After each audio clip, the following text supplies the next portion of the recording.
So, good evening. Kann man mich hören schon, oder? Good evening. Welcome to our event, Together Against Femicide. The event has been organized by the feminist peace organization CFD as part of the 16 days of action against gender-based violence. Over 180 events and actions will take place throughout Switzerland during 16 days. Our focus topic this year is femicide, the killing of a woman because she is a woman, the most massive and visible form of violence against women. The event will be moderated by Natalia Widler. She's a journalist and also works on gender-based violence. Now, I wish you a very interesting event. Thank you for joining. Hello, everyone. Also from my side, thank you, Anna, for the introduction. So the evening will go as following.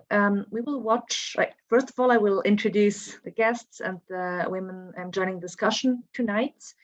And after that, we will watch a video for about 20 minutes. I will try to share my desktop. It worked before. I hope it works again with you so we can watch it together. It's about femicides in Turkey and South America.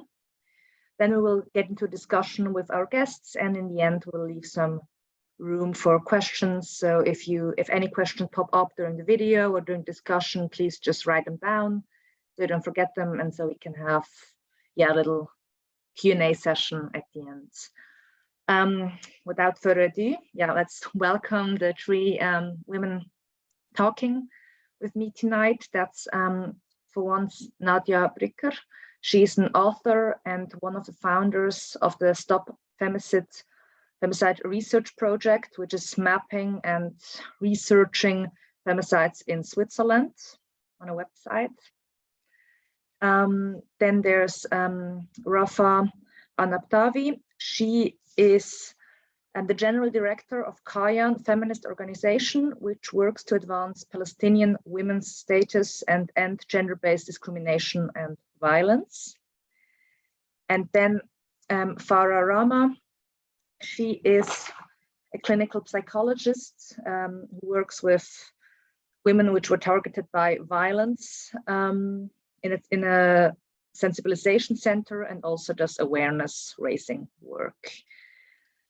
So that's who's with us tonight. And then I will try to share my desktop, and we will all see this video to get us in a discussion fundament.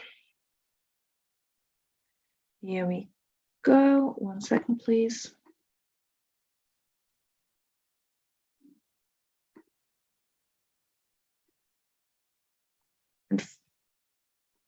The killing of women and girls. Do you all see and hear it? Does anyone not see or hear it? Then just please say something, because I can't see anyone.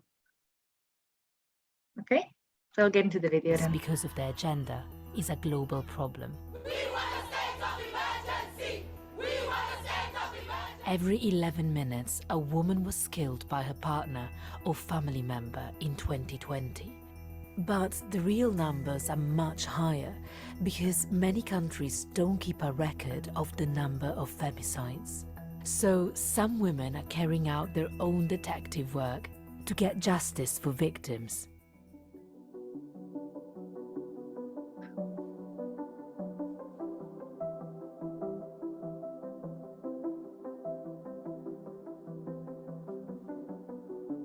Ben Gülsüm Kav, Kadın Cinayetlerini Durduracağız platformu genel temsilcisiyim. 2010 yılında kamuoyunu çok etkileyen Münevver Karabulut cinayeti ile kuruldu diyebilirim. Onun sonrasında benzer düşünen kadınlar bir geniş çağrı yaparak tüm kadınlara, işte kadın örgütlerine platform kurma çağrısında bulunduk. Çok zengin bir ailenin oğlu şüpheliydi ve yakalanmıyordu. Şüpheli uzun süre yakalanmadı. Karabulut ailesinin tek başına adalet arıyor olması önemliydi ve biz onların yanına gitmek istedik içgüdüsel de bir şekilde.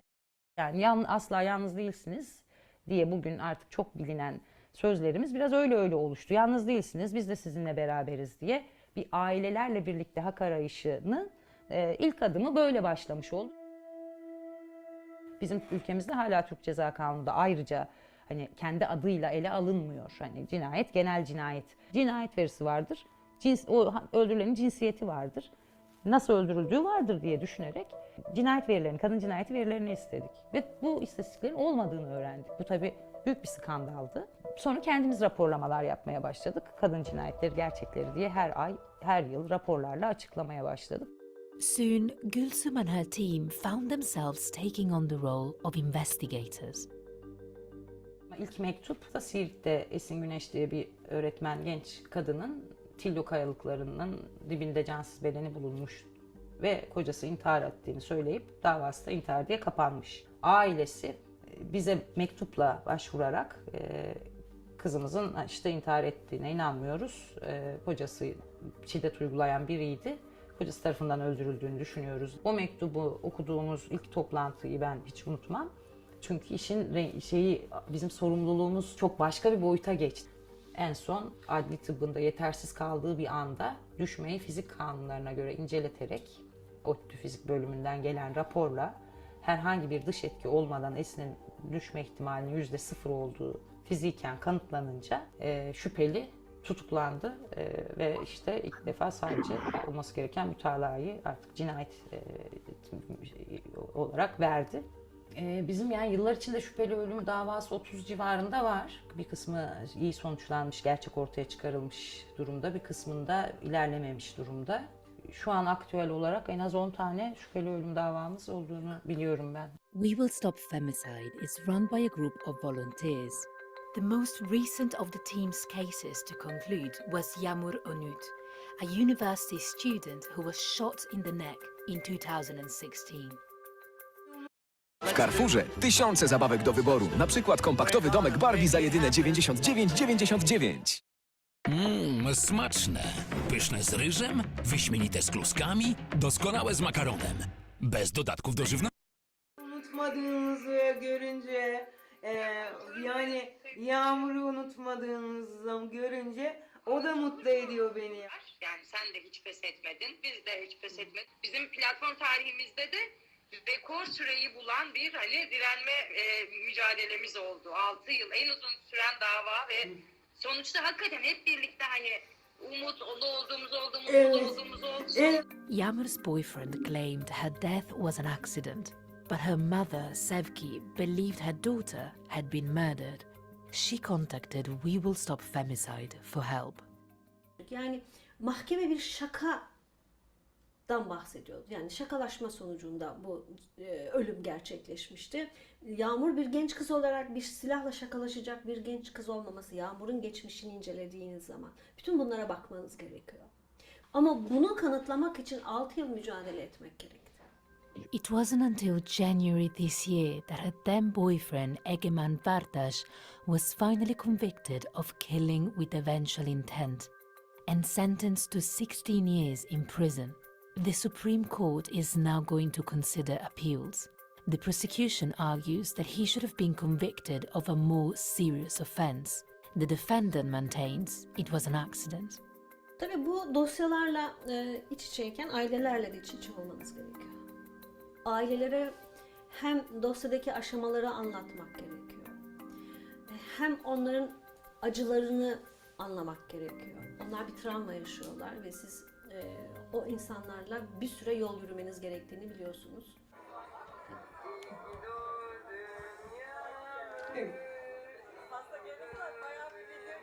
Yağmur benim arkadaşımdı. Ben ufak yaşta evlendim, ufak yaşta anne oldum ve erken evliliğim çok uzun sürmedi. O yüzden Yağmur'la biz birlikteydik, yani beraber büyüdük gibi.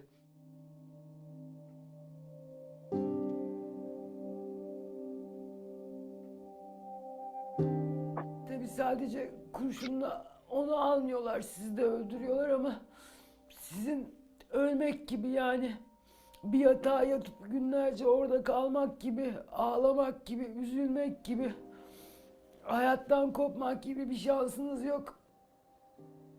Kızınıza bunu yapan kişinin ceza alması için maalesef ki kendiniz uğraşmak zorundasınız. kadın cinayetleri platformu olmasaydı o serbest kalacaktı. Hani bu kavga bitmeyecek. Bir de böyle iyi insanların olduğunu görünce diyorsun ki iyilik kazanacak bir gün. The Turkish authorities have begun releasing data on the number of women murdered in the country. But Gülsüm says the official figure is always lower than her organizations. Bir kahramanlık efsane mücadelesi vermiyoruz. İyi bir soruşturma yapın, bunlara hiç gerek kalmasın.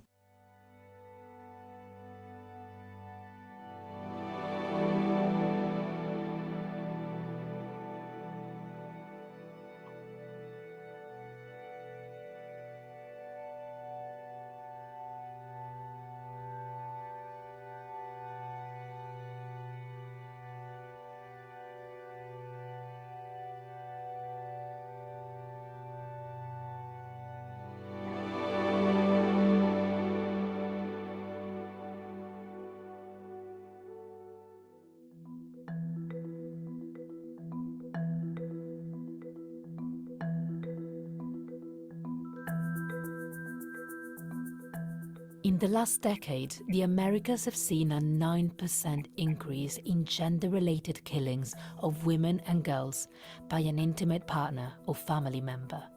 18 countries across Latin America and the Caribbean recognize femicide as a crime separate to homicide. Ecuador is one of them, after changing the law in 2014.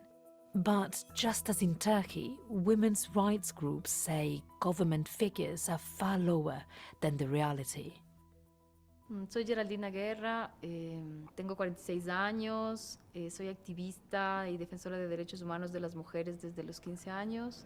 Ahora soy presidenta de Fundación Aldea. Antes de nosotros, en el 2016, fueron las mujeres del movimiento Mujeres por la Justicia, quienes empezaron como un mapeo manual y ellas escribían en cuadernos, hasta ahora escriben en cuadernos los casos de todo el país, ¿no?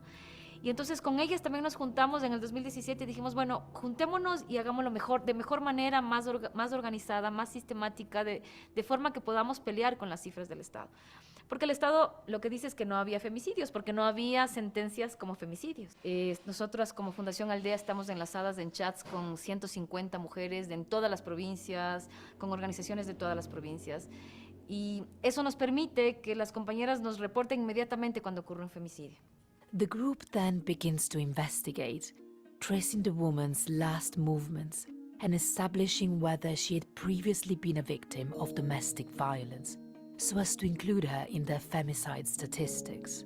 The Aldea Foundation created online maps to compare the number of women killed in different regions. Cómo construir una herramienta que nos permita decirlo de otra manera y que sobre todo nos permite decir a la población común, a la persona, a la señora de la tienda, al señor compañero de trabajo, mostrarle lo que ocurre en el lugar donde vive. These data maps are now being used to improve state records. The group then decided to take the idea a step further. El 2021 ya fue el año más violento, con 197 casos. Cuenca fue parte de una iniciativa que involucró a 2 cantones, Cuenca y Puerto Viejo, en donde decidimos de los mapas pasar a lo que llamamos la cartografía de la memoria de las víctimas. Damos un paso más todavía. Ya no solo es mapear los números, es mapear las rutas de la vida, las rutas vivas de las víctimas. Sin la canción, sin el latir de tu precioso corazón. Este es Cuenca, es el mapa de Cuenca, donde podemos ver, por ejemplo, el caso de Maribel Pinto.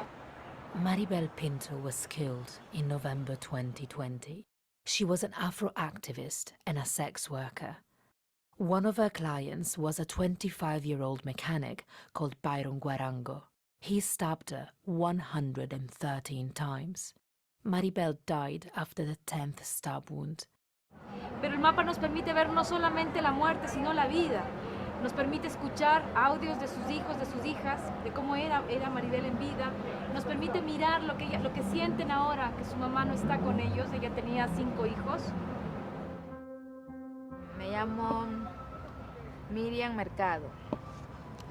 La relación con mi mamá fue algo muy bonito, nos llevábamos súper que bien.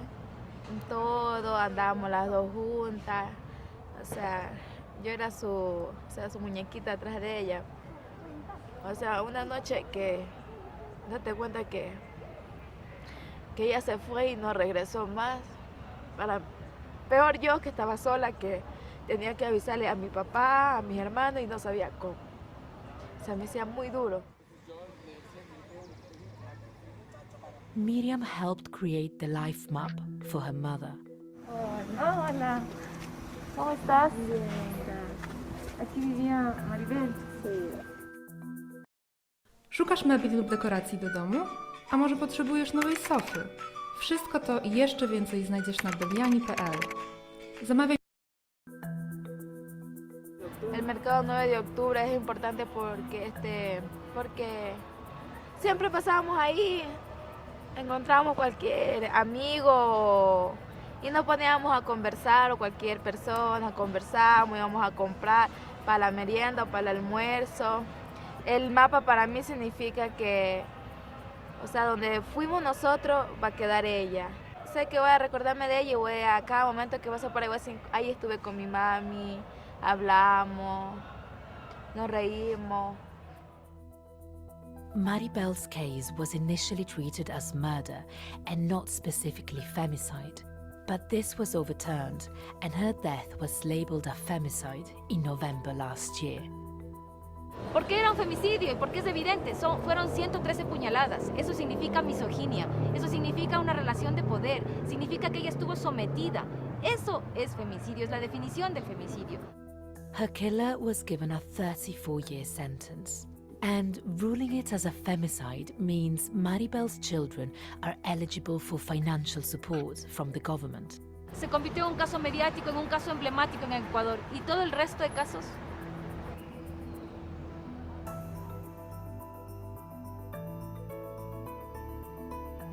Creemos que escuchar los audios, mirar las fotos, leer lo que narra su hijo, el hijo menor de Maribel Pinto, que ver las pinturas que él dibujó invocando a su madre, puede servir justo para generar como un remesón en la conciencia y decir, bueno, vamos a hablar de este tema. No es que alguien nos está pagando y nos financia, ¿no? Simplemente por voluntad frente a la ola de femicidios que hubo en el Ecuador en el 2017. Hay que tener un alto ya, porque ya, o sea, solo nos pasan matando a las mujeres y ya no es justo que nos pasen matando, porque nosotros también necesitamos vivir y tenemos por quién vivir, por nuestros hijos y nuestra familia. Over the course of this film, at least one woman will have been killed by her partner or a family member. Each year, there will be thousands more. The true scale of the problem continues to be uncovered by women like Gulsum and Geraldina around the world. Pero la violencia solo perdura en el silencio y el femicidio va a seguir mientras sigamos en silencio. Kadınlar işte eşit ve özgür olduğu günlere kavuşana kadar bizim için içimiz rahat etmeyecektir.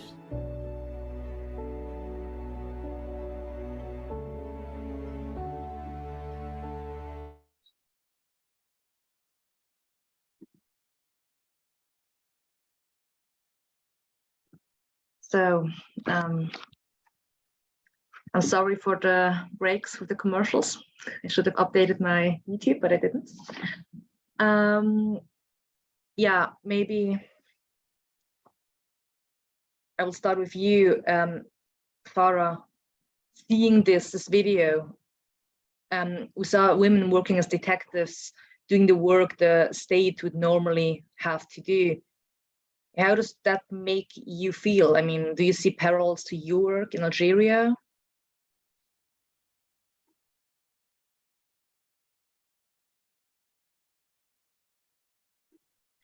I need to add that Farah is speaking French, so we have a translator, so the answer may take a little moment.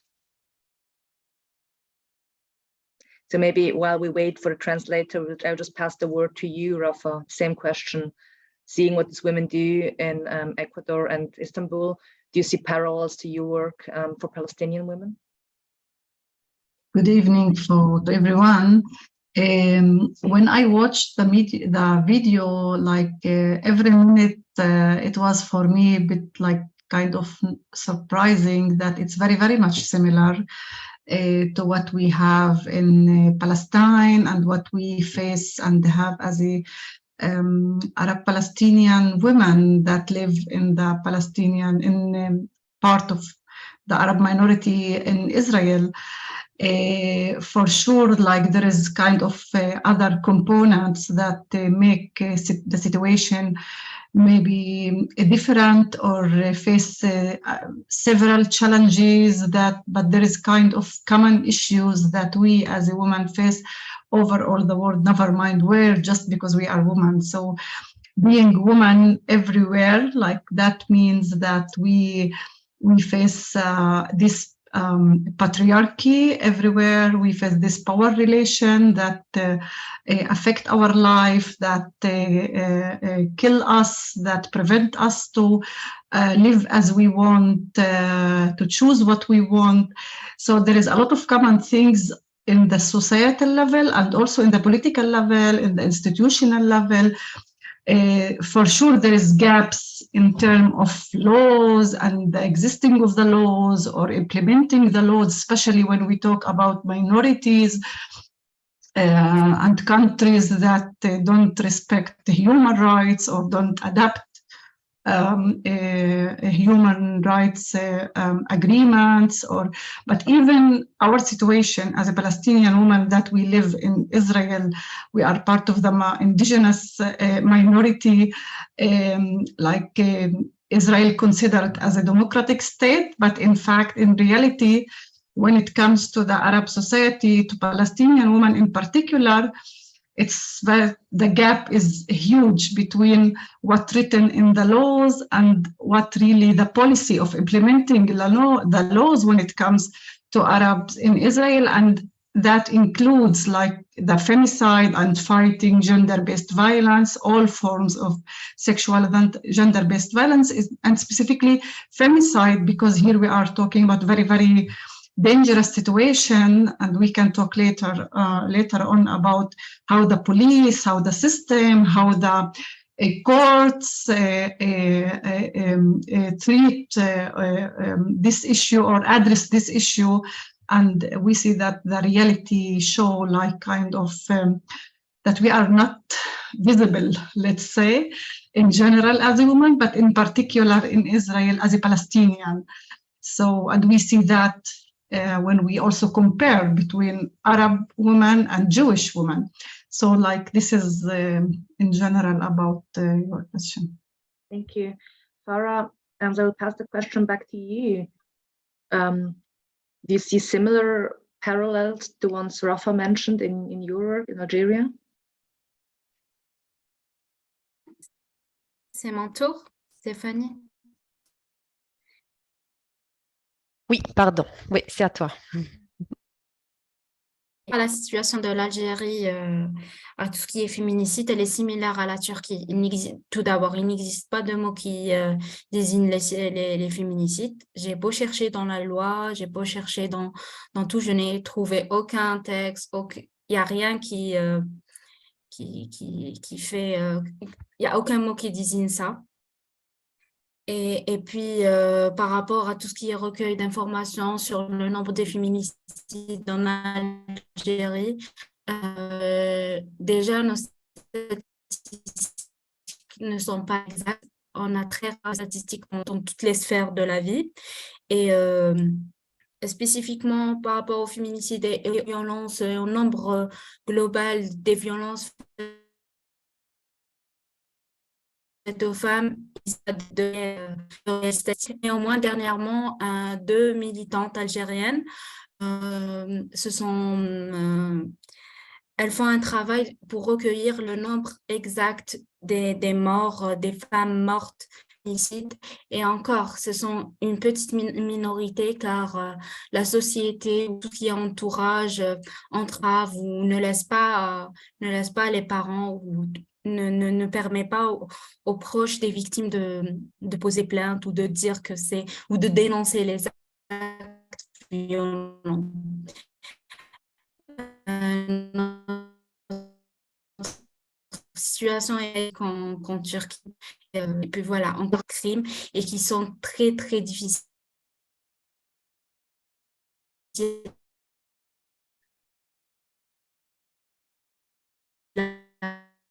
à prouver. Farah, I lost you. I don't know. Are the others seeing or hearing Farah? Because she's...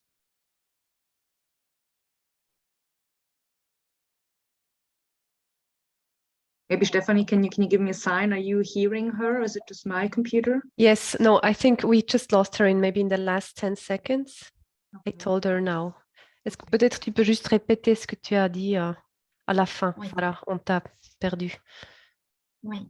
Alors, je disais par rapport au nombre total des féminicides est très difficile à avoir car les personnes, les familles des femmes tuées se dirigent très rarement ou font très rarement des plaintes et ce sont des crimes qui sont cachés dans la famille ou des choses comme ça. Alors, on n'a pas un nombre exact et le travail des féminicides, ils ont créé une page Facebook sur les réseaux sociaux et elles dénoncent à chaque fois qu'il y a crime, viol ou agression. Thank you very much. So I will pass the word to you, Nadia, then. I mean, you started this project on mapping femicides in Switzerland. One would think that these numbers are being collected by the state, but I guess it's not the case because otherwise it wouldn't be necessary to do what you do. Maybe you can tell us a little bit about that. Okay, so hi everyone, thanks for having me. Yeah, our idea was actually just to have a place where femicides are listed because so I started counting femicides on my personal Twitter page, I guess in 2019, because I found it so disturbing that femicides didn't seem to take any role at all in the public. So this is why we did the website in the first place, to raise awareness, to issue a guide for the media on how to report violence sensitive, and to show also support services for women who are affected by violence.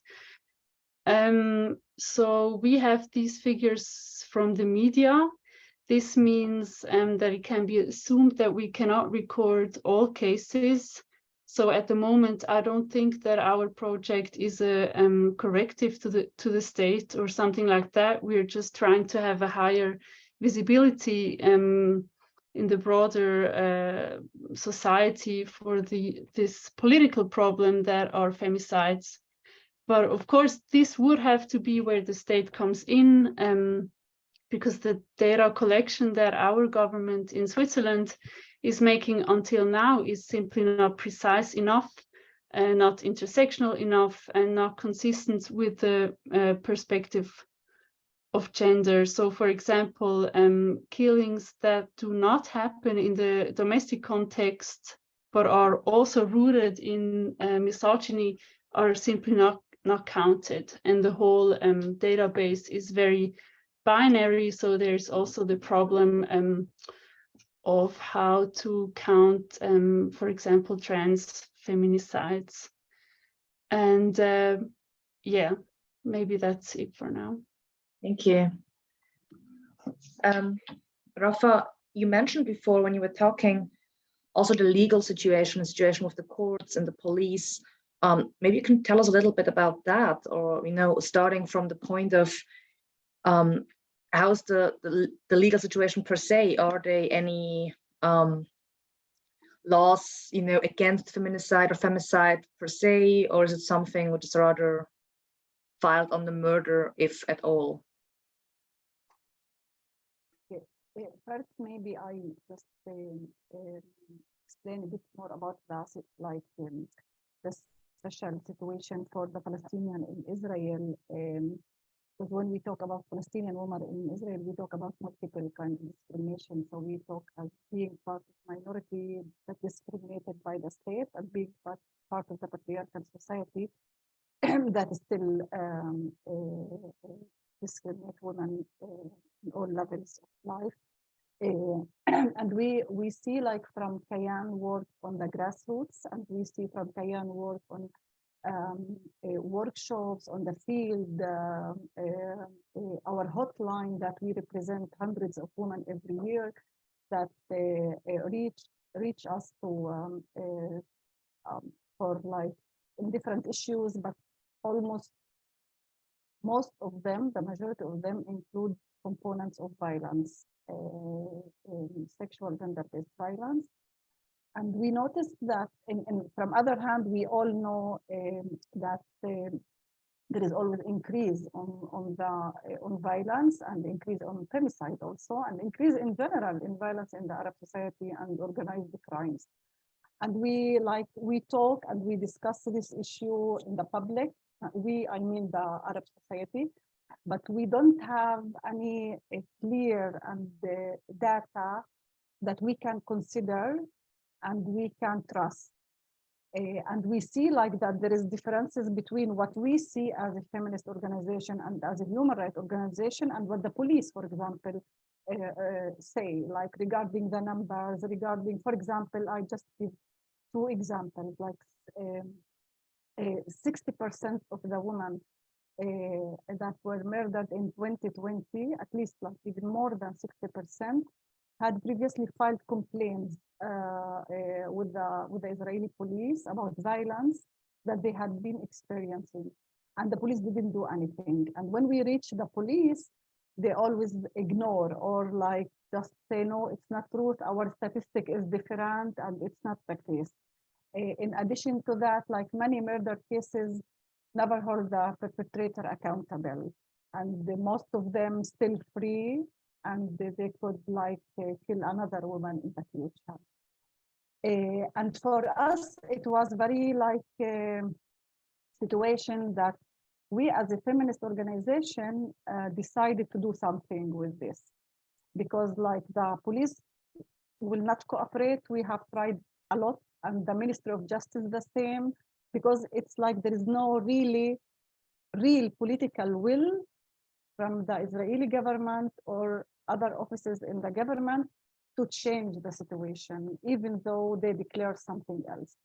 So we decided to start several steps and several levels, in addition to all of our work for increasing the awareness and putting this issue in the public agenda, and make also our society accountable and support women and encourage women and make like the information accessible and the justice system also accessible to them. We said that it's not enough, like we have to do more. So we decided to learn about the phenomena, and we finalized in 2020 our research about the femicide that addressed the issue of femicide in Palestinian society from holistic approach. Like we learned about the system and the police, and we learned about the society itself and the victim itself and her friends and family, in order to understand really what's going on before, not just after we hear about women, and to stop like counting numbers, like we have 10, we have now 11, we have 12. So it's becoming for us, never mind how many women we have, we need to understand why it's still continuing. So the research that we completed in 2020 showed clearly that the system, like the police and the ministry and even the implementing the laws before the murder also, it's not happening when we talk about the Arab society. It's kind of like really ignoring and putting the Palestinian woman aside, as like how in general the policy in Israel. In addition to that, we learned a lot about the families, we collected the testimonies from the family, parents, children, and it was clear, like for us, that in order to stop the future case or murder, we have to work with the system. We have to work with social worker offices. We have to work with the women to empower them, because like we always said in the, as we are patriarchal society, that women are afraid to go and complain, for example, and it's a truth in the past, but now the women don't go, and I understand if women don't go and complain because there is no trust. Yani we see the statistics about women that complained and the police didn't do anything. The opposite in some of the cases that reached us, our hotline, we heard like from the woman that the police suddenly start to be culture sensitive, suddenly start to be aware to the sensitivity of being Arab and part of patriarchal society, and they encourage the woman instead of like encouraging her to leave the home or to go and arrest the husband or the brother, they encourage her to go back and they يعني خلاص give up, you are in patriarchal society. So we a lot of cases, we dealt with a lot of cases in this like this. So collecting, understanding the situation, understanding the context, it helped us now to have our recommendation for in front of the government and in front of our society and civil society also. And it showed us clearly where we can invest more. And one of the things is to have clear data, the things that we didn't have, at least before Kayan started to work on this. So we have like from 2 years ago, we start to collect data and not just numbers, also how the media, for example, talked about this murder, how they cover the case, what the police said, after like few months, what happened. So it's kind of process that we started recently, and it helped us a lot because the police can't argue anymore and they can't say, no, it's not truth. We have data, we have clear data. We understand today why the police and the Ministry of Justice didn't cooperate when we request this data from them, because it shows actually their failure when it came to come to a Palestinian woman. So it's kind of to address the issue from holistic approach and to address the root causes of the problem, that it's not just because of being woman, it's a big part of the problem, but also it depends what is your nationality. If you're Arab woman, if you are Palestinian woman, it's not the same, even when you are in the same country, like our situation here in Israel. Thank you for your explanation. Maybe Farah, you work with women. As I mentioned, you're a psychologist and you work with women who experienced violence. The women that come to you, I mean, I expect they also tell you about their previous experiences with the state or the police, or, you know, the way they got to the point where they are with you in the center where you work. Maybe you can share some of the experiences Algerian women make with the law and the police and the authorities previously, or, you know, the experiences that lead to them choosing to come to you and to talk to you, with you, about their experiences, and not with legal organizations. Par rapport aux femmes algériennes, généralement, que je rencontre en consultation, généralement, s'il y a violence et tout, elle est rarement dirigée vers une plainte. C'est très rare. Surtout dans la région où c'est une région rurale. Les femmes ne se dirigent pas vers la police, et quand elles se dirigent vers la police ou font une plainte, il y a une clause dans la loi c'est le pardon. Et souvent, quand ils leur demandent de pardonner l'agresseur, et ça les fait rentrer dans un autre cercle, et elles ne peuvent plus en ressortir malgré le travail qu'on fait avec elles pour qu'elles déposent une plainte. Et dans la loi algérienne, il y a quelque chose qui s'appelle le pardon, pardonner l'agresseur. Et ça aide ça se finit rarement, ça se finit souvent en meurtre ou en féminicide. Oui. Je ne sais pas, est-ce que j'ai répondu à la question ou elle veut plus de... je peux donner plus de détails. Thank you very much. Nadia, in the video we saw there was also in the beginning they mentioned that especially if the man committing the violence or the femicide is affluent or is rich or coming from a rather higher status, often these things are not followed up by the law or by the authorities.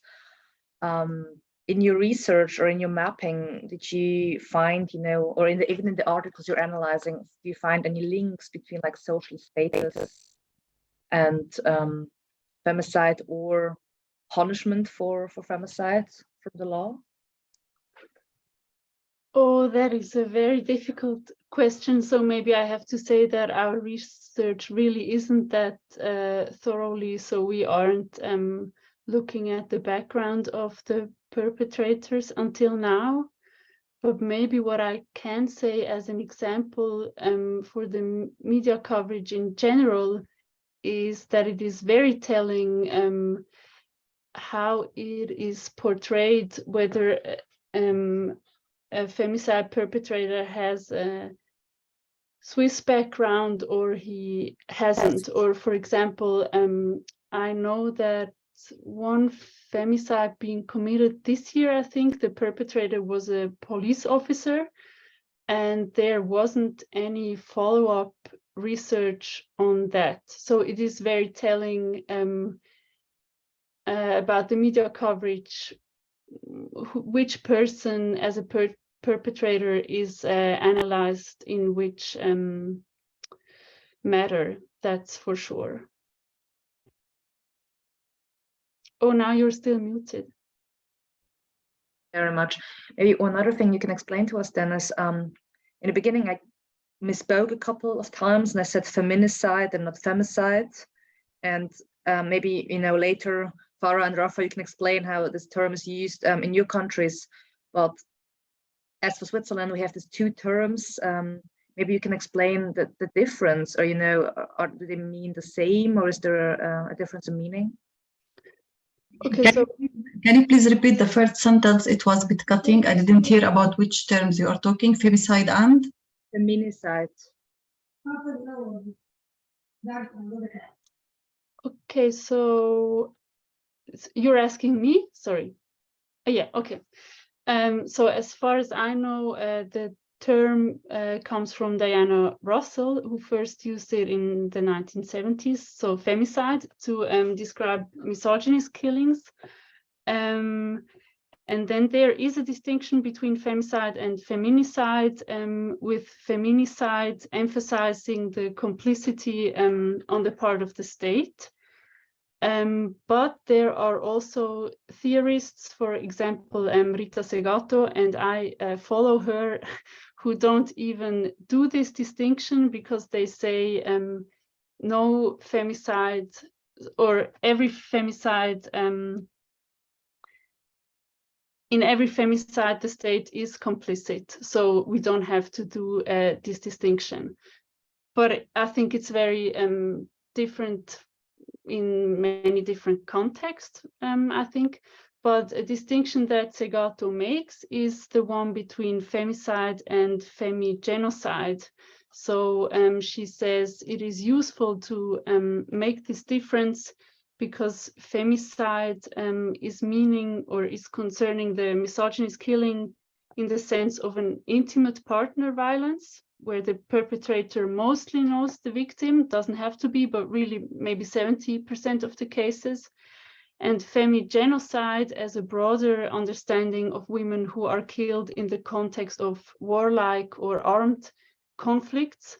And I think we see this also now. It's very important, for example, in Iran or in Kurdistan. We know it from female resistance fighters that there are cases where women are very directly killed by the state. So I think there it can be useful to have this difference, but I, for my part, don't make this distinction between femicide and feminicide. Thank you very much. So Farah, maybe you can tell us, first of all, if you do this distinction, but if not, then what you work with when you say femicide. I mean, what's the definition you use, and is there any kind of, I said before, there's no definition in the law, so maybe what's the term you work with in your field? La définition utilisée en Algérie, c'est féminicide. Mais après, féminicide, je ne vous mens pas que ce n'est pas un terme que j'entends du tout. Et là, quand j'ai vu la traduction ou la signification des deux, j'opterais plus pour des féminicides, car il y a énormément de complicité par la société, par la famille, par l'entourage. Oui, le terme fémicide n'existe pas. Nous, on parle beaucoup en arabe et on dit nisa, mais voilà, il n'existe pas de mot qui signifie. Et je vois que c'est plus des féminicides. Thank you very much. So I quickly pass the same question to you, Rafa. What terms are you working with in Palestine/Israel? In Israel also there is no distinction like this in the law, and also even not in general, like when we talk about femicide, probably we use femicide, and most formal like institutions use femicide, or like even some places even use more like woman killing or murder women, less than the term itself. So, and like we focus more about the interpretation or the meaning or what we mean when we say femicide, like more than these specific distinctions that could be relevant maybe later, because we just recently changed the term, or like stopped using the term of honor killing, for example. Just before a few years, and until now there is like some places or institutions that use, or media also, that use the term honor killing. The thing that we fight a lot, like in order not to use this, but to focus on killing the woman just because of her gender, because of being woman, and that related to power relation. Never mind if she killed by her brother or one husband, or any, most of the cases that we talk about them, it's killing because of being woman, and here we mean femicide basically. Like what our purpose, like to bring the awareness to the public that about the distinction between femicide and murdering woman, or because of gender, and not like because of the honor killing. So this is long process that we are here, like, and we had good progress in this issue. For the future, I hope that we will have the privilege to discuss more and to focus more on analyzing the terms, because I believe also, and we at Kayan, and I think language, it's not just about language, it's much more beyond language, because language also reflect what we believe, reflect what we think, and how we live, like, and how we talk. This is how we live. So, but it's kind of, we need to work in parallel in order not to have a huge gap between the ground and the academic discussions or theoretical discussions. So this is, we are trying to be kind of connected more to the situation and where the people are, but try to push to, to do progress in terms of discussions and how that connected and reflected to women's lives. Thank you very much. So maybe I saw we got the first question in the chat. I will just not forget it. I will wait with it till the end, and then we'll discuss that. Maybe Farah will make a little jump and talk about the Istanbul Convention that was also mentioned in the video. And in the video, sadly, in the first part, we learned that Turkish government is resigning from or planning to resign from the Istanbul Convention. Me, for my part, I have no idea what Algeria's affiliation with the convention is. So maybe you can tell us a little bit about that, and also about how the convention itself influences your work, or does not influence your work.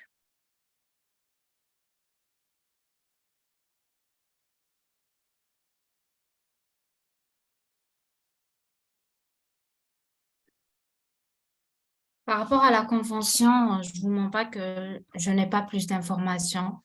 Par rapport à la loi algérienne,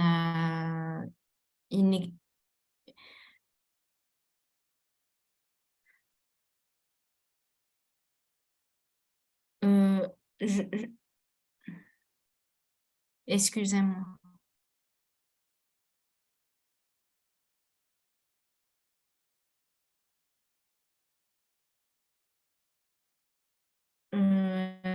Je n'ai pas d'informations par rapport à la convention.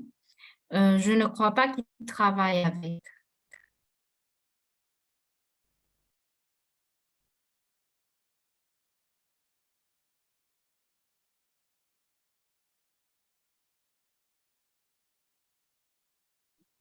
So maybe if you don't have any information about the Istanbul Convention, I can widen the question a little bit.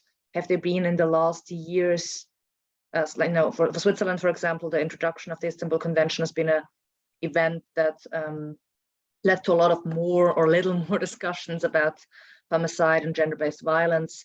Have there been any similar events or similar driving forces influencing the discussion or society's views on gendered violence in Algeria, if not the Istanbul Convention, and maybe, I don't know, Me Too or other movements which I frankly don't know about?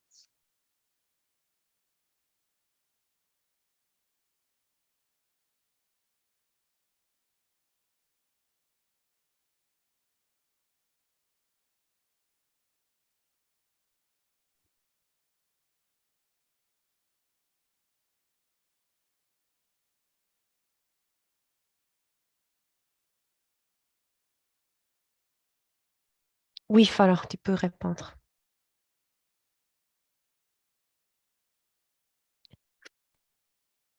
Ouais. Alors oui, ces dernières années, il y a une augmentation avec la création de plusieurs pages Facebook et Instagram. L'opinion publique dénonce plus d'actes violents, que ce soit d'actes violents ou de violences à l'égard des femmes. Et cette augmente avec le Covid et le confinement, les gens se sont vraiment intéressés plus aux réseaux sociaux et quand même, il y a un grand nombre qui est contre toutes les violences faites aux femmes. Et ils dénoncent de plus en plus. Et même les femmes utilisent les réseaux sociaux pour se protéger de certains actes.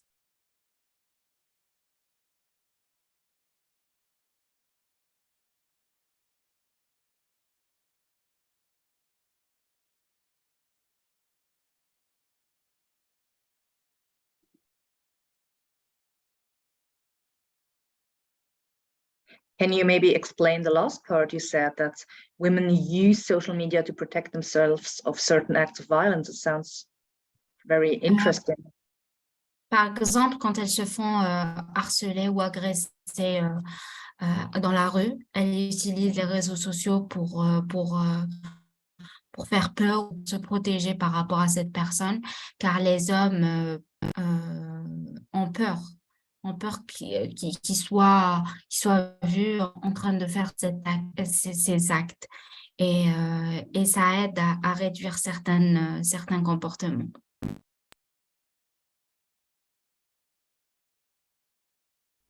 Par rapport au projet, à notre projet qui se nomme « Je suis active contre les violences », nous travaillons sur la conscience publique, sur les actes violents, sur l'impact de la violence à l'égard des femmes. Mais vraiment, notre premier objectif, c'est la prise de conscience de certains actes, car malheureusement, certains jeunes ne considèrent pas certains actes comme violents et ont normalisé, en quelque sorte, certaines notions violentes et estiment que c'est un comportement normal, un comportement mâle alpha que les femmes sont sous la direction ou qui doivent subir la violence, que c'est normal, que celles qui dénoncent exagèrent. Et voilà, c'est notre premier objectif. Et aussi donner un espace de parole par rapport aux femmes, par rapport aux victimes. La rencontre des hommes et des filles, des jeunes filles et des jeunes hommes, et le partage de certaines de leurs expériences aide à faire comprendre aux hommes l'impact de certains actes. Et on voit une réelle prise de conscience sur certains actes. Et par rapport à tout ce qui est violence psychique, violence verbale, violence physique, qu'il y a autre moyen de se comporter, car l'Algérie a vécu beaucoup de décennies de violence et ils ont intégré cette notion de violence dans leur comportement et estiment que c'est l'une des seules façons de communiquer avec l'autre. Et notre travail, c'est plus de le faire comprendre que non, il existe autre chose et qu'il faut un peu se surveiller de ne pas faire cet acte-là, essayer d'autres manières de résoudre les problèmes. En gros, c'est ça notre travail, notamment mon travail avec la thématique, car je travaille beaucoup avec les jeunes hommes. Je préfère travailler avec les jeunes hommes afin que l'impact soit plus grand ou meilleur. Thank you very much. Farah just mentioned this, the social media approach of women protecting themselves in a state that does not really care about them. Do you see similar, strategies among the women you work with to protect themselves or to raise awareness for their problems? First, I have to say something about the Istanbul Convention and Israel, because Israel also commit to sign the convention, and she signed other international agreements like CEDAW and other conventions since years. And the Istanbul Convention, one of the things that unique, let's say, written, but not in practice, that it's focusing also about collecting data and about how states plan to use this data in order to fight gender-based violence and to decrease gender-based violence. But even people that analyze like how the implementation, if there is progress in the implementation of the convention, the Istanbul Convention, and if that really affect positively and decrease like the violence, and most of we know that in fact no, like even the countries that signed the convention, the rate of the violence still increasing instead of decreasing. And when we talk about Israel, it's kind of was celebrations here when Israel declared that she will sign the convention, but I don't see any progress in this issue, because it's very easy to sign conventions, because the problem of monitoring and making the countries that signed the convention accountable, it's very, very not implemented, let's say, and it doesn't say much. We have the consultative status, and every year we submit several reports to the UN and to the Human Rights Council, to every platform that we see that it's important to share the data, but we know very well that it doesn't help a lot. The purpose of what we do, at least to have the data and to bring it to these bodies, but we know that they don't really make the countries, and not all of the countries for sure, like, but Israel, one of them, really accountable, and the monitoring is very problematic. So it's very important to say that. And from here, I will go to the social media, and when we talk about social media, it's a very complicated issue and very sensitive issue when it comes to minorities also in general, but when it comes to minorities, because here, like, there is combination between violence, gender-based violence, and politics. Okay, like, because when women speak or want to speak freely about how, let's say, from one hand, about the patriarchal aspects and about the societal aspects, and how that, like, how male treat women in our society. This is one part that it's not easy still to bring it to the social media, because it could cause more, like, violence, and the reaction will be very, like, it's not really, women don't feel safe, like, always to bring their voices to the social media. This is one thing. The other thing that also like important, it's that we as a Palestinian in general, but as a woman in particular in Israel, we have big problem of on our rights of expression in general. And the monitoring of the government toward, like, Arabs in Israel, we saw that especially in the last years because of the political situation. It's very complicated. Yani, I could write anything about gender-based violence, about femicide, or about women representation in politics. And by the way, to mention something related to the discrimination that I face from the government side, or about the responsibility or lack of responsibility of the country, or of the social, or the Ministry of Interior, let's say, or any other system or institution that part of the government, I could be in jail. So it's very, and we know, and we deal with a lot of cases that young women that feel or felt like that the social media could be a safe space to express themselves and to say the things that they can't say everywhere, but at the end it's everywhere, like the social media now. And in addition, that it's not just everywhere in the societal level, it's everywhere, like in front of the police, in front of other right-wing NGOs that want to catch any Arab, any Palestinian citizen in Israel if they say something about the policies, about the country, about the laws.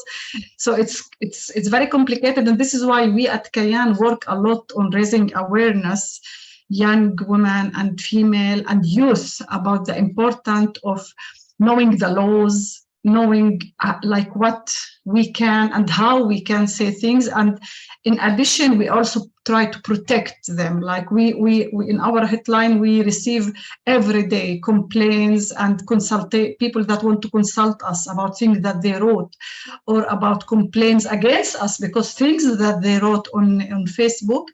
And it could be not just from the government side against us, but also in the society itself. It could be that I write something about someone and he complain against me. Like, so it's very dangerous, especially in so-called democratic states, because the laws clear and there is a huge debate about the limits or the of the right of expression. So it's very sensitive, and as an organization, as a civil society, we should be aware of this and raise awareness and give also support, because no one gives support to this, to women and to youth in terms of not just prevention, also after like they do something or write something to help them legally also and emotionally. They need that because they face a lot of pressure and sometimes a lot of violence because of things that they write in social media. So it's complicated. Thank you very much. Just quickly to get back to the Istanbul Convention to finish this overview of country states. Nadia, Switzerland is part of the Istanbul Convention. I think since 2016, but you might know it better. Maybe you can tell us, how the Istanbul Convention influenced the rights and the protection of women in Switzerland. Yes, thanks.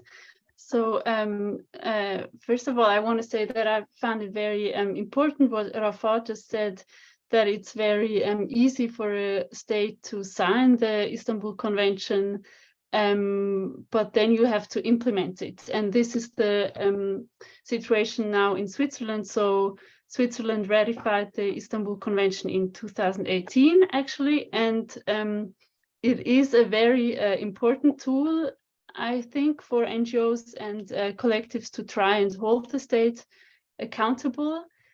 So there was just a report published this November by Grevio. This is a group of experts on action against violence against women. And they looked at how Switzerland is implementing the Istanbul Convention until now. So, 2018, now it's 2022. And so Grevio sees massive deficiencies in the implementation in Switzerland. First and foremost, there is a huge lack of resources. So concerning money and personnel, the women's shelters are always full, they're chronically underfunded. Switzerland should address all forms of violence, including femicide. Switzerland still doesn't talk about femicide. And it really needs a lot of prevention, which also means, as I mentioned earlier, the data analysis that is really thorough. And so we can say for Switzerland, we have this Istanbul Convention, but there is a lack of nationwide approach that is also cross-cantonal. I don't know how to say, because, for example, at the moment, a woman gets very different support depending on the region where she lives in Switzerland. So that is really a horrible thing to see in reality. And what I also find very lacking in our country is the culture of error in institutions, for example, courts or police stations, because I think every time a femicide happens, there should be a really quick and timely case analysis of how it could have happened. So also with attempted femicides, but also with femicides. Because we have to learn how to avoid femicides in the future. And as we know, institutions like the police are very resistant to reflect on their own work, which is a massive problem. And maybe as a conclusion, I also like to raise the question or the fact that maybe today there have probably never been so many laws to protect women from male violence as we have today. I would simply say this as a thesis. Never has it been so possible to report it so comprehensively. So there are laws, public measures, institutions, and yet overall the lethal violence against women is increasing rather than decreasing. So for me, that really raises a lot of questions. And I think it is necessary to look closely at what is and what isn't working, and where the state really is still very much looking away concerning violence against women. So maybe, I could also add a question to you. You said we have so many working rights, but still not a lot is changing. So, what all of you do, all three, you do incredible, brave and wonderful work, but at some point we would have to, I guess we would agree that, the state should take more responsibility and pay you better, or pay you for what you do, and invest in this structure, or even take control of these structures to protect women sincerely. Nadia, so what needs to change in your opinion, and what would be the first steps in a positive direction? As you said, the jurisdiction changed and yet we don't see any real impact. So what would you wish for, if I can, put it like that?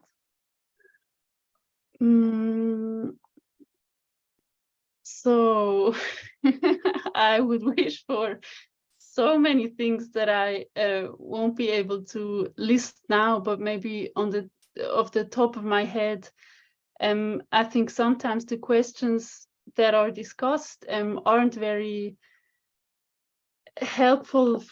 Maybe I can make an example. For example, there are the discussions about whether it will make sense to introduce femicide as a criminal offense. That is a very complex question, and I'm not an expert on that matter, but I think instead of talking about additional measures, we should simply really use the one and implement the one that we already have. So the existing law that we have must be applied in a gender-sensitive way. For example, there are studies that show that courts have a tendency to follow the emotional states of the perpetrators, and this is very fatal for a jurisdiction that should be victim sensitive. Also, maybe on a meta level, I think it's very important to remember that prisons do not solve the problems, but prevention does. So this is really where we should start. I mean, femicides are the tip of the iceberg, but without even wanting to hierarchize all the forms of violence that women and other people are confronted daily, I think prevention is and will be the solution that we have to really implement in our daily happenings. Thank you very much. Farah, you mentioned that you work with, you kind of work in the field of prevention. You're teaching, talking to young men and trying to achieve this mindset changes and impacts the way they view women, or they view violence against women as the perpetrators or the potential perpetrators. In your opinion, what needs to change, or where do we have to focus on to enable this prevention work everywhere and to protect women more? Sorry, Natalia, Farah is out of the meeting. I think she has a connection problem. She's not here. Oh, I still see her, so maybe that's okay. So maybe you can just text her the question and she can answer it when she's back. So I will pass the question up to you, Rafa. I mean, what needs to happen to put you and your organization out of work? It's very positively put, but if you could wish for change, where would you start? I think from being realistic, let's start from here, and that means being realistic after understanding the reality, and after understanding and make the analysis that we made and trust what we did. We had a process of learning the femicide, and we know now that changing the situation, changing women's status, promoting women's status, it's still not priority to most of the societies. It's global issue still, and for sure it's very complicated. Even if all of the people want to solution or want to do something, it's still very hard. So now we are dealing with a situation that we have to be realistic and don't expect much and a lot from, for example, the police or the institutions or the governments or even the international world or UN or EU or all of these bodies, and to strengthen ourselves. We have to strengthen ourselves. No one will change his or their minds if they don't kind of afraid, if there is no price that they will pay. So they need to understand that we have the power, and we have power to impact the situation, to reflect and to change the situation. And for example, local elections, we have a lot of violence in the local elections, and we don't see in women at all in Israel, in the Arab society. All of the mayors of the local authorities, men, 100%. no woman even like run to this position. One of the reasons is the violence, is the political violence, the social violence, the corruption, all of that don't or help women at all to take part. So it's violence, it's gender-based violence. So why they will change this? So we need to think out of the box how we can really enforce them to see us. We need to stop to be obvious or like expected. So this is what I think we have to address, the root causes or the roots that really we can influence there, and we should start from ourselves.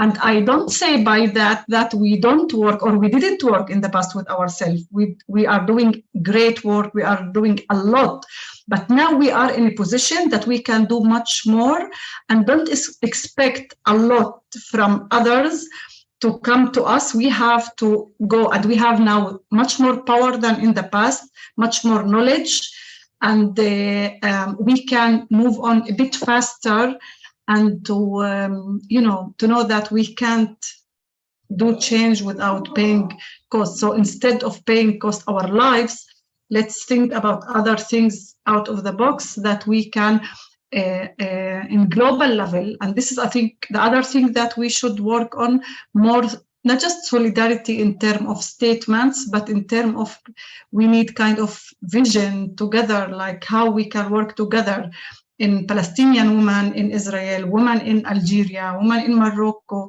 We don't have any kind of movement, feminist movement now. We don't have it in the local level, we don't have in the regional level, and we don't have it in the global level. So let's start from here.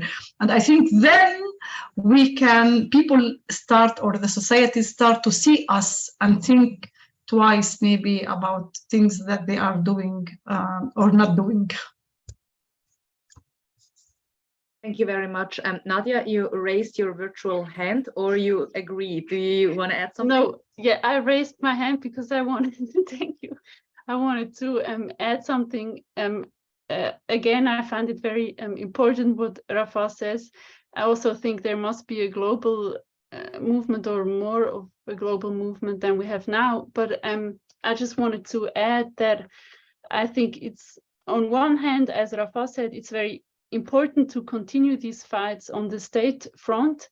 And then on the other hand, I always feel the need to emphasize that many of the institutions we have today and take for granted, like women's shelters, are a result of the struggles of autonomous women's movement. So, for example, in the 70s, the women's shelter movement. And I think it's so important to remember that these support structures for women affected by violence come from women themselves. And so there is a really long history of women, of how women build their own protection and of how the state isn't supporting it. I think we should never forget this, or always carry it with our fights. Thank you very much. It's actually a really nice closing statement. I just wanted to ask you, Stephanie, is Farah back already? I guess I still see her in my Zoom.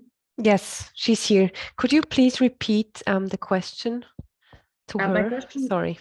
was that she works with prevention. Like she mentioned, she works with young men or men in general, teaching them or about gender issues and trying to achieve a kind of mindset change.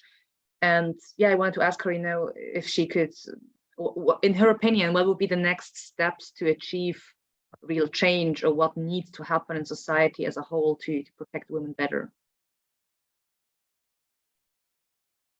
Si j'ai bien compris, déjà j'aimerais dire que accéder aux jeunes en Algérie, c'est quand même un combat. C'est quand même un combat très long. On n'arrive pas à accéder aux structures. Par rapport à mon travail avec mon travail avec les hommes, c'est un travail très compliqué. Déjà, je sais que c'est avoir des groupes mixtes, des fois dont la cause de la violence faite aux femmes n'est pas très recommandée.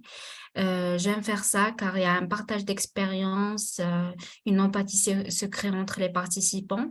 Et ça, c'est quelque chose de très important, que les hommes entendent les expériences des femmes et leur douleur et l'impact de la violence sur eux. Et puis, j'ai souvent des groupes d'hommes. Et mon travail consiste à la prise de conscience et même, tout d'abord, c'est de reconnaître quand on est violent ou pas. Et c'est souvent, les hommes ne savent même pas s'ils sont violents ou pas, tellement que c'est dans leur manière d'être et tout.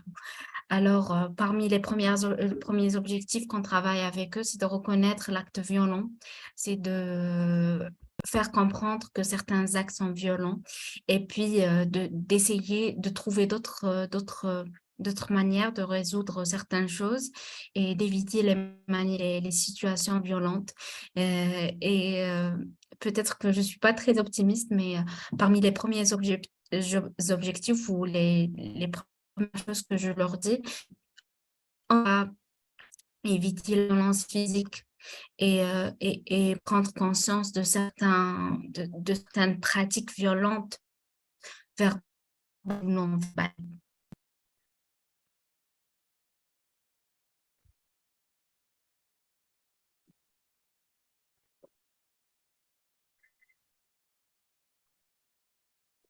Est-ce que j'ai répondu à toutes les questions ou il y a une autre question? That's good. Thank you very much. So, I mean, I guess we could all stay and talk for another hour, but our time is kind of coming to an end. And also, I'd like to leave some space if more questions arrive. So if anyone has any questions, please, I think the best thing to do would be to write them in the chat. If you're not comfortable writing in English, you can write them in Swiss German or German. I will translate them. And we already had one question coming up, and that was the question about the influence of media coverage on femicides, or how the media coverage changed in the last years. The question said your country, so I guess I will just let all three of you answer it. Maybe you can keep your answers a little shorter this time, so we have enough time if other questions arrive. And I will pass the word to you, Nadia. Okay. So very short. I think for a very long time the media have reported on femicides in a very trivializing way, with the terms we all know, and I won't repeat here. But in recent years, I think things are getting a bit better, especially the term femicide is being used, but the overall perspective is still very much focused on the perpetrator. There is a lot of victim blaming in these articles, also very sensationalizing the violence. So I think we still see that the sympathy, as Cape Man calls it, so the sympathy with the perpetrator is very high in our society in Switzerland. Thank you very much. Rafa, what's your opinion on coverage? In addition to what Nadia mentioned, we see in like in the Arab media, let's say in Israel, kind of good progress. Let's say it's not enough for sure, but they stopped to use terms, or most of them, not all of them, terms like honor killings or like other informations about like her personal life, but still like we're facing problem related to which content and how the content that they use deep. Like for example, they don't do like effort in order to bring like important information and to share it with the public. They just, most of the data that we collected about the media and how they cover like femicide cases, the first statement mostly it's referring to the police statement, and it's very problematic because the police not gender sensitive, not culture sensitive, and they don't give even enough information or minimum information because of other political reasons, not just because of gender reasons, because they don't want us to ask questions. They don't want us to ask them or make them accountable about the process of the investigation and all of these things.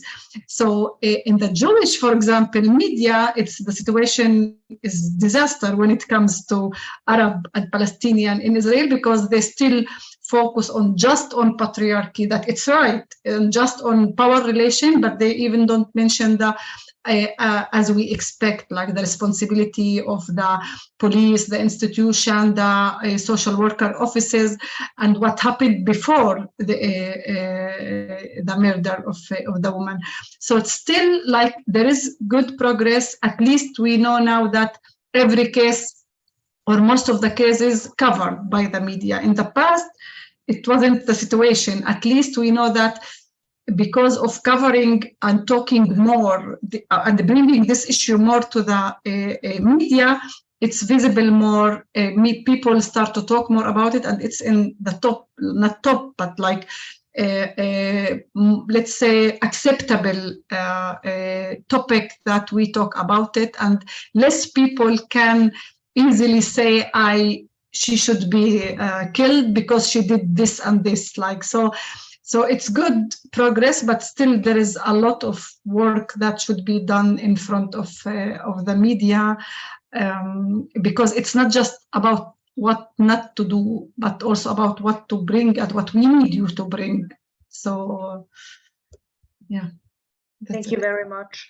Farah, did you notice any changes in media coverage concerning feminicides or femicides in Algeria in the last years? And yeah, I mean, maybe you can say a couple of words about the general role of media.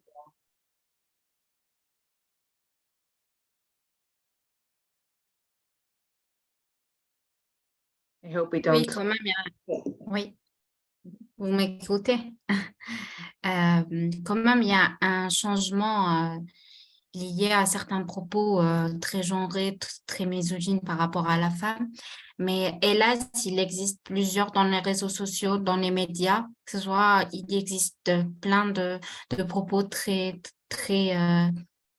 violents par rapport à la femme.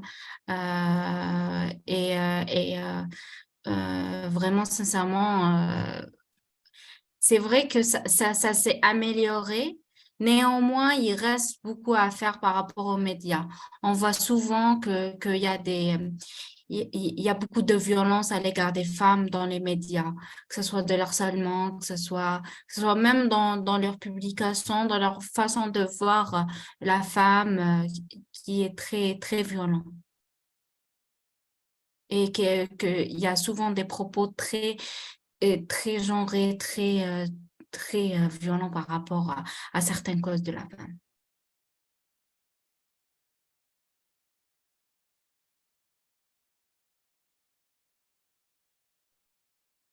Okay. Thank you very much. We did not receive any further questions.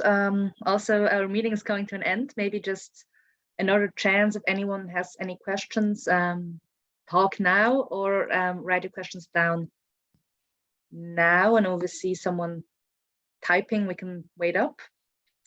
And otherwise, yeah, as I said, you all are doing amazing, very brave and inspirational work. I'm very happy I was able to talk with you today, and thank you very much for you joining. And also thank you very much for everyone that spared this 1.5 hours to listen to this discussion.